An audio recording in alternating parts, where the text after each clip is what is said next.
Olá pessoal, vamos para mais um vídeo da série Aliança de Casamento. Hoje nós vamos falar sobre lealdade e fidelidade, tá lá na Palavra de Deus. O que nós estamos citando aqui é tudo Bíblia pura, estamos procurando fazer isso, né? É o terceiro vídeo. O primeiro vídeo foi sobre estar ligados pela lei, o segundo vídeo foi sobre princípios divinos para o casamento, e agora nós vamos citar sobre isso tão importante que todo o casal, todo cônjuge exige lealdade e fidelidade, né? E o profeta Malaquias, ele falou lá no capítulo 2, versículo 16. Porque o Senhor, o Deus de Israel, diz que odeia o repúdio e aquele que encobre a violência com a sua roupa, diz o Senhor dos Exércitos. Portanto, guardai-vos em vosso espírito e não sejais desleais. Olha aqui o Senhor ele fala sobre a questão do repúdio, do não querer mais, repudiar é não querer mais.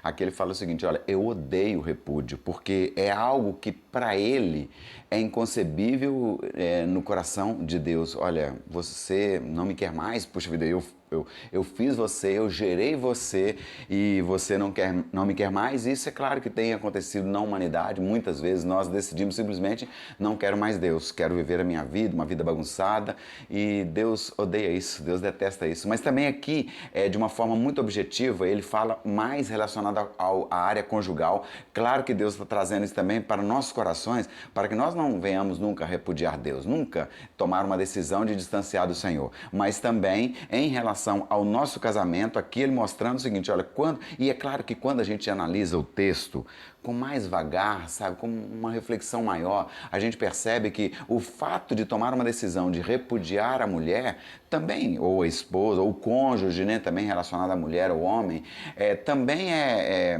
uma forma de repudiar ao Senhor. Por isso Deus ele odeia tanto isso no relacionamento conjugal, mas também em relação a Ele. Deus não quer que nós venhamos repudiá-lo. E quando o nosso coração está disposto a repudiar alguém que a gente consegue ver, quanto mais a Deus que é invisível. Então é importante nós refletirmos nisso e nós procurarmos expressar o amor de Deus em todas as situações, para que realmente haja amor de Deus em nossos corações. Olha, uma coisa que a gente pode fazer como reflexão e análise de nós mesmos. Será que eu tenho o amor de Deus no meu coração?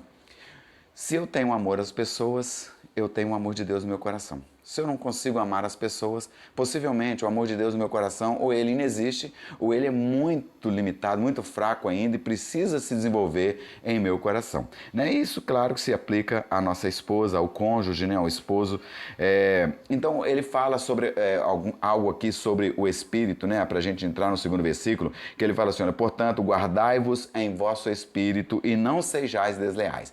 Guardar no Espírito, vigiar no Espírito, para que não haja deslealdade em nossos corações. Por que é que ele cita aqui no versículo 16? Porque antes, no versículo 15, ele já tinha falado algo muito importante. Vamos ver lá? E não fez ele somente um, ainda que lhe sobrava o espírito? E por que somente um? Ele buscava uma descendência para Deus. Portanto, guardai-vos em vosso espírito, e ninguém seja infiel para com a mulher da sua mocidade. Neste versículo 15, ele faz dois questionamentos interessantes demais. Primeiro ele pergunta, né?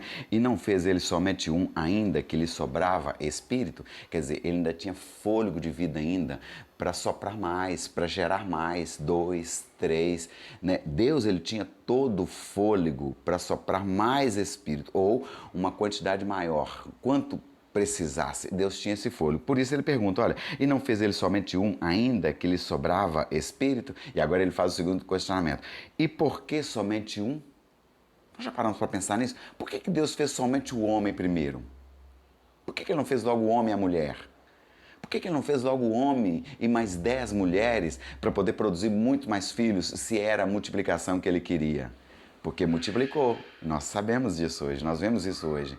Mas por que ele fez somente um? Ele faz esse questionamento e o próprio Deus dá essa resposta para nós. Olha o que ele fala. Ele buscava uma descendência para Deus. Quer dizer, Deus buscava uma descendência para Ele mesmo, para que pudesse, de um só, gerar tudo, para que houvesse unidade. Olha, só pode dizer que há unidade se há um só. Então, através de um gerando tudo isso, nós podemos dizer que a humanidade é uma só. O Espírito é um só.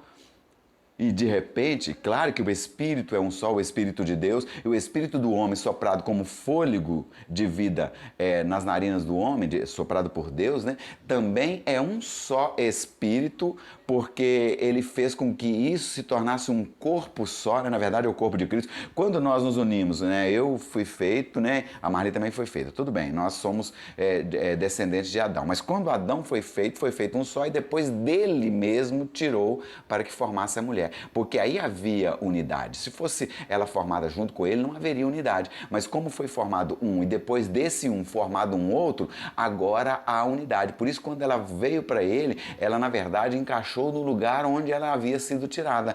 Isso falando de uma forma espiritual e figurativa, né? Agora também, quando nós casamos, acontece a mesma coisa. Por isso Deus tanto não detesta o repúdio ou o distanciar-se, ou vamos trazer para a nossa linguagem de hoje, o divórcio. Deus não se agrada do divórcio. Ele odeia o divórcio. E ele fala isso, ele completa o versículo 15 falando assim, olha, portanto, guardai-vos em vosso espírito. Olha, Deus falou isso duas vezes. No versículo 16, mas no versículo 15 também ele fala. Primeiro ele falou no 15, depois no 16, né? Guardai-vos em vosso espírito. E ele completa, e ninguém seja infiel para com a mulher da sua mocidade. A mulher da minha mocidade é a Marli, a esposa minha com a qual eu casei quando ela tinha 19 anos. E agora nós estamos mais maduros, mas continuamos sendo leal, devemos continuar com base na palavra. Aqui, ouvir essa palavra e cumprir é obedecer. E nós precisamos obedecer os mandamentos de Deus, nós precisamos obedecer a palavra de Deus. Amém? Olha, espero que esse vídeo possa ter falado do seu coração, tá bom? E se você puder achar interessante, compartilhe com alguém que você sabe que seria edificado se ouvisse esse vídeo, compartilha com ele para que ele possa aprender também